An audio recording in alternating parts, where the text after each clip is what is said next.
Salut tout le monde et bienvenue pour ce tout premier numéro de Checkball, le MAG. Checkball, le MAG, c'est toute l'actualité nationale et internationale du 3-3. Pourquoi sommes-nous dans la capitale de la Gironde pour ce tout premier numéro? Réponse tout de suite dans le sommaire.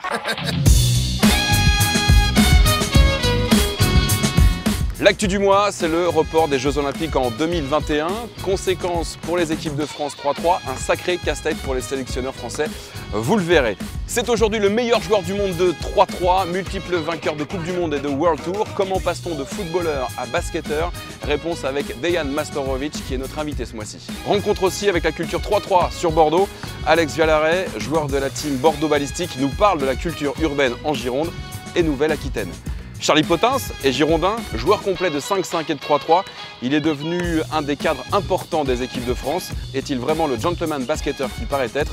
Pas sûr. Il nous reçoit aujourd'hui sur les bords de Garonne pour le portrait du mois. Et pour terminer ce premier numéro, la brique du mois, un dunk parti de très très loin pour arriver très très haut.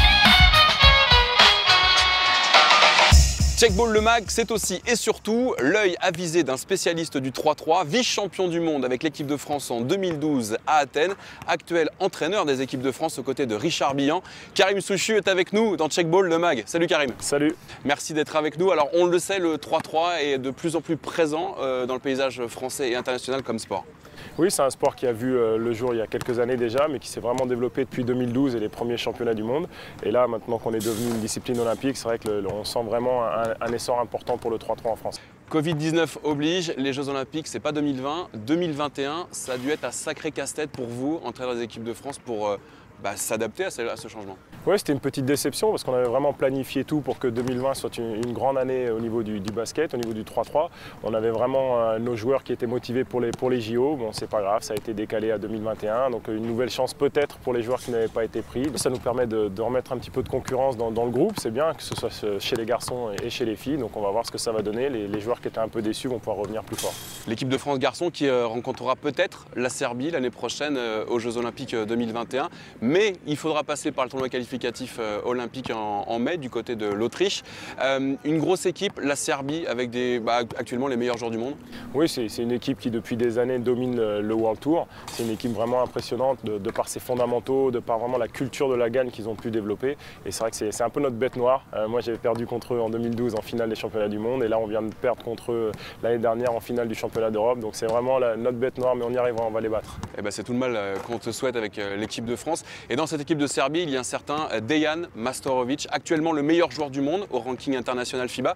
Tu as eu la chance de l'interviewer par Skype il y a quelques semaines de ça. Dejan Majstorovic est l'invité du mois de Checkball le MAG avec Karim Souchu. Image tout de suite.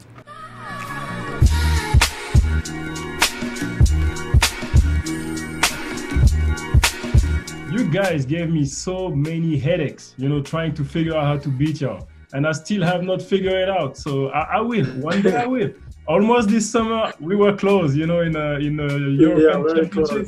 And you hit two crazy shots, man, out of nowhere. Until today, I'm like, how did he do that? That's crazy. Yeah. But that's the beauty of the sport, Yeah, and I think that final was the best game in the tournament for sure. Yeah, it was. Because your guys making a lot of difficult shots and we make a lot of difficult shots. Mm-hmm. So it was a great game. But you're so lucky too, because Novi Sad is there. You got Liman not too far away. You got Zemu. I mean, all the best teams in the world are so close to each other. I mean, it's great. Yeah, but we don't practice at all together. So I know. So I want you to tell me about this a little bit. Tell me about the rivalry. Serbian mentality. Yeah, we're a little bit crazy for sport. When I growing up, I watched the national team Serbia in every sport. In volleyball, in water polo, in handball we was good, in basketball we was the best. And I always watched that mentality in basketball, Dejan Bodiroga and stuff like that, and the players like him. We love to win, we are crazy on the court, we give everything what we have for the win. And like you say, we go with Liman or Zemun on the court, we're fighting with them, but after that everything is normal. If they win, we say good job, you was better today, so see you next time and stuff like that. But I don't know how to explain you that mentality, Like for me is when I go to the tournament, not exist anything else than the first place. when I finish the second or third or we lose in the quarterfinal, that's disappointing for me. So only the maybe that's it. Maybe because we are the best team in the world last 6 years. So when we go to tournament, one in the first place is good for us. Yeah. And all the players in my team like that.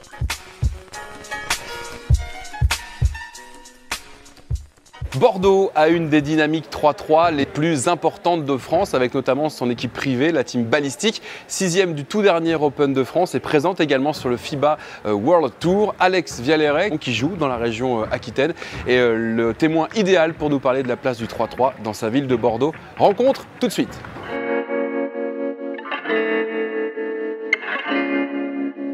Salut Alex. Salut Vincent. En se promenant sur les quais de la Garonne et ici au musée des arts décoratifs et du design de Bordeaux, on voit qu'il y a une vraie place pour la culture urbaine en Gironde et sur la ville de Bordeaux.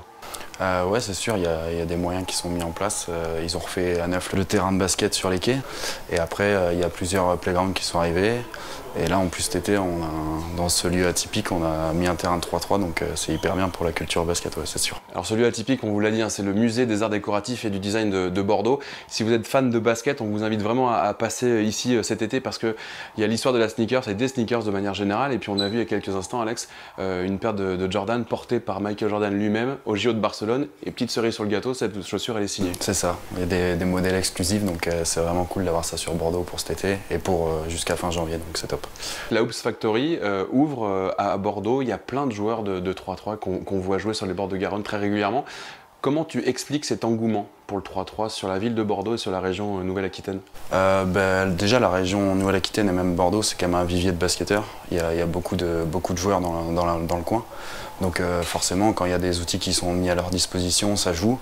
Tu parles de la Hoops, je pense que ça va être un formidable outil pour développer tout ça et mettre un peu en valeur le 3-3 et le gérer différemment. Ça va être bien, ouais.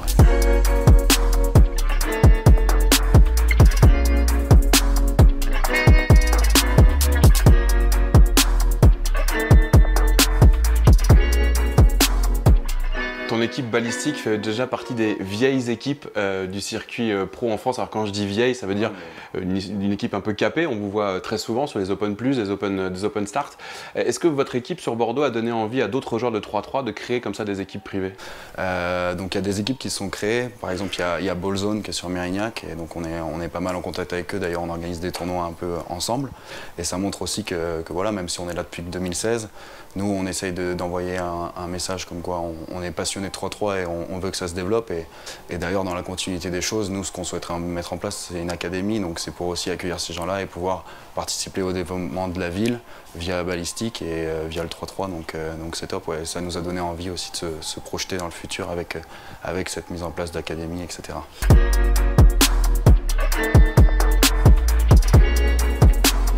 C'est quoi les objectifs et les envies de la team Ballistic sur l'année 2020 et puis peut-être sur l'année 2021?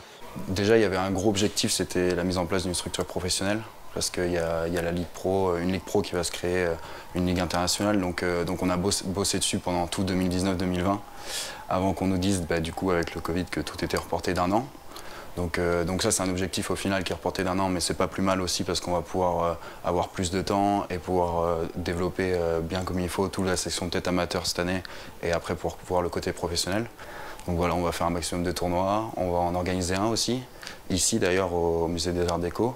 Et voilà, il y a un gros tournoi qui va se faire aussi à Bordeaux le 15-16 août, donc voilà, on espère d'être présent sur un maximum de dates. Merci Alex, à bientôt. Salut Vincent.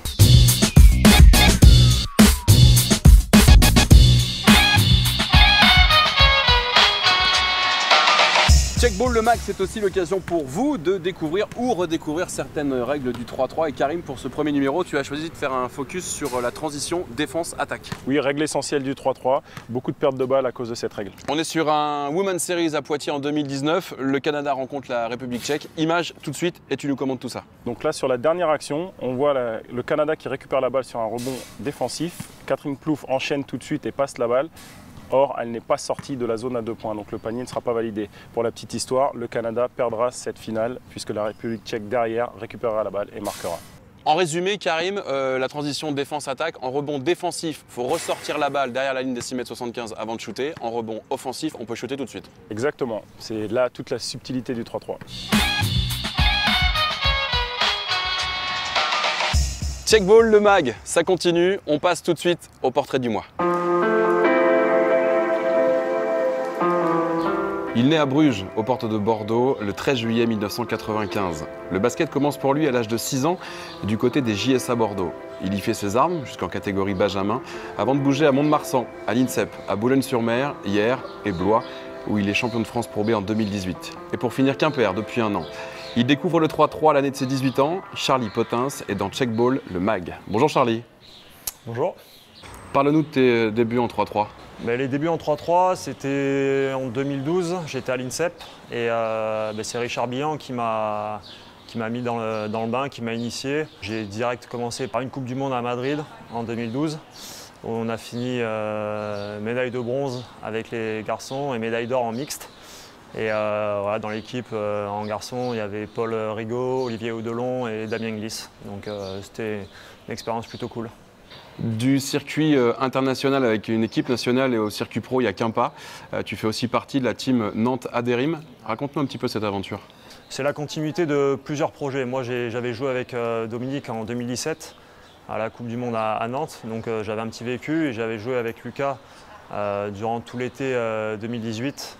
Et on s'est dit qu'on voulait tous jouer aussi tous ensemble, que ce soit Dominique, Lucas, moi, et il nous fallait un quatrième également. Donc c'est parti un peu de là et on a voulu se lancer dans le projet du circuit international puisque c'est ce qui nous manquait. On faisait que les compétitions avec les équipes nationales et là on voulait vraiment intégrer le World Tour, donc ça a commencé comme ça et on est plutôt content entre guillemets de ce qu'on a fait pour un premier été. Équipe de France ou équipe privée, tu viens de le dire, en 2017 tu remportes la médaille de bronze de la Coupe du Monde 3-3 en France, en 2018 tu remportes les Jeux méditerranéens, déjà un beau palmarès à 25 ans à peine, un peu comme tous les basketteurs du circuit 3-3, tu as un petit surnom, Ciel, Potentiel, Charlie Potentiel. C'est quoi ton potentiel justement en 3-3 ? Tu veux aller jusqu'où ? Jusqu'au plus haut. Maintenant ça a été intégré aux Jeux Olympiques, donc voilà, c'est... Maintenant que je fais partie des équipes de France, c'est un objectif très clairement. Il va falloir se battre, non seulement pour aller aux Jeux Olympiques, mais avant ça, pour être dans l'équipe qui va faire en sorte que l'équipe de France aille aux Jeux Olympiques. Donc il y a un chemin qui existe, puisque la France est qualifiée pour le TQO, qui qualifie après pour les Jeux Olympiques. Donc le chemin il existe, mais il est encore long et je vais tout faire pour y arriver. Locked in with Dreesen. The reverse. Alors les bons moments, il y en a évidemment dans ta carrière de joueur 3-3. Il y a aussi des moins bons moments avec un match complètement raté en quart de finale du Master de Lausanne l'an dernier avec ton équipe privée de Nantes-Adérim. Mais surtout une prolongation pour la médaille de bronze à la Coupe du Monde U23 en 2018 que tu as dans la main avec, je dirais, un lay-up facile. Qu'est-ce qui s'est passé ? Qu'est-ce qui s'est passé Carbo, oxy, plus de lucidité. J'avais aussi sur ce tournoi-là plus de responsabilités que sur les tournois précédents. Et je sentais qu'il y avait aussi pas mal de poids qui reposait sur mes épaules. Et voilà, à la fin, j'ai un lay-up tout fait. Je fais une feinte, ça saute. J'ai plus qu'à marquer, main gauche et j'envoie une bonne bricasse. Donc pas de prolongation, pas de médaille de bronze. Et ouais, c'est encore en travers. Ouais. For Toss, it's in Pontin's hands. He's been clutch. Oh, except for at that moment, he blows it. On a l'impression qu'en 3-3, on voit souvent des paniers hyper faciles manquer. Comment t'expliques ça ? C'est que le jeu est plus rapide, le cardio est beaucoup plus sollicité, il y a les conditions météo qui changent évidemment ? Ouais, bien sûr. Après, les conditions météo, à part s'il y a des rafales de vent incroyables ou une exposition au soleil qui fait que tu peux pas bien tirer, ça peut jouer, mais c'est vrai que c'est l'enchaînement des actions. 3-3, c'est cardio, c'est 10 minutes où ça ne s'arrête pas du tout. Donc forcément, on a plus d'opportunités d'avoir des paniers, parfois des paniers simples. Et on est aussi dans l'anticipation, c'est-à-dire que pourquoi pas, tu as un panier simple et tu penses déjà à la défense que tu vas faire derrière. Et finalement, tu ne marques pas ton panier simple.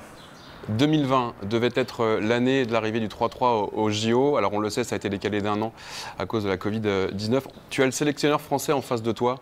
Tu lui dis quoi pour te faire recruter? Je lui dis qu'il me connaît déjà depuis un bon moment, puisqu'on a commencé ensemble depuis 2012.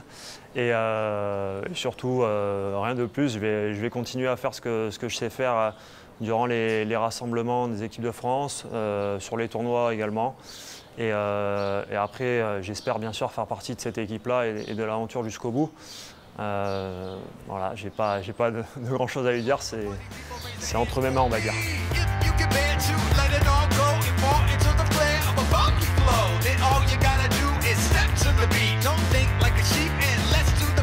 Avant de se quitter, on va te poser quelques questions un peu second degré. La première, c'est, elle est où la moustache? Elle n'est pas là parce qu'il n'y a pas de tournoi, donc pas de moustache. Pas de moustache, pas de tournoi pour le moment. En Inde, Nations League 2018, on appelle le coach à 2 h du matin dans sa chambre. Qu'est-ce qui s'est passé? Je crois qu'il y a un proverbe qui dit tout ce qui s'est passé en Inde restera en Inde. Aucun détail? Aucun détail sur ça. Merci beaucoup Charlie Potens. Merci.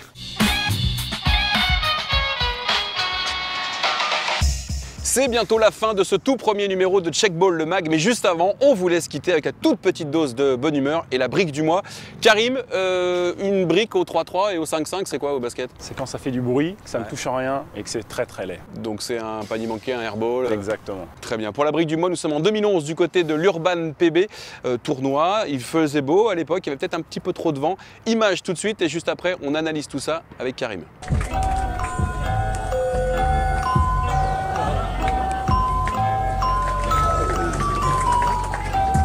On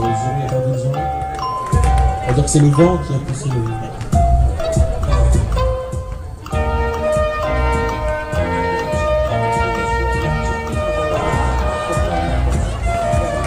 il est 23h30, faut tenir. Bon, vous le comprendrez, le joueur a souhaité garder l'anonymat par mesure de sécurité pour ne pas se faire embaucher par les clubs trop rapidement. Karim, on analyse un petit peu le lay-up, enfin le dunk contest, parce que ça partait visiblement en lay-up. Qu'est-ce qui s'est passé selon toi? D'accord, trop de vent peut-être? Je pense. Trop de vent peut-être. Bon bah écoute, on va se quitter là-dessus. Juste pour le plaisir, on va se regarder une nouvelle fois la brique du mois et on vous donne rendez-vous très prochainement pour un nouveau numéro de Checkball le mag. Toute l'actualité nationale et internationale du 3-3. Si vous avez aimé, vous partagez sur les réseaux sociaux. Et puis à très bientôt. Salut Karim. Salut.